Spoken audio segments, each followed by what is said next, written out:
পুলিশের মান সম্মান আবার কিসের? মমতা ব্যানার্জি যখন পুলিশকে বইমেলায় বলেছিলেন চাপকানো উচিত, মান সম্মান ছিল পুলিশের? যখন পুলিশ ওই আলিপুর থানায় ফাইল নিয়ে টেবিলের নিচে লুকিয়েছিল, মান সম্মান ছিল পুলিশের? যেদিন মমতা ব্যানার্জি গিয়ে ভবানীপুর থানার ওসির চেয়ারে বসে লক আপ খুলবার নির্দেশ দিয়েছিলেন, মান সম্মান ছিল পুলিশের? কোথায়, কবে ছিল পুলিশের মান সম্মান? এই পুলিশের মান সম্মান বলে কিছু নেই, বেশিরভাগের, একটা অংশের অবশ্যই আছে।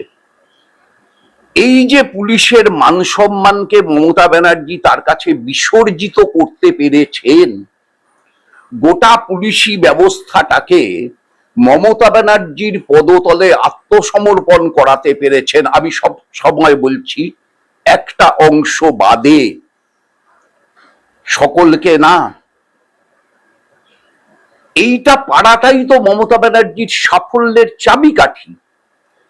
এইটা পেরেছেন বলেই তো ভোট লুট করতে পারেন, এইটা পেরেছেন বলেই তো ভোটের সময় এলাকার পর এলাকা ব্লক করে দিতে পারেন সাধারণ ভোটারদের ভোট কেন্দ্রে যাওয়ার থেকে।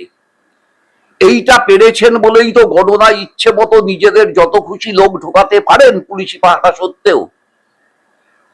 এটাই তো মমতা ব্যানার্জির সাফল্যের চাবিকাঠি। সুতরাং সেখানে পুলিশের মান সম্মান, এই প্রশ্নটা অবান্তর।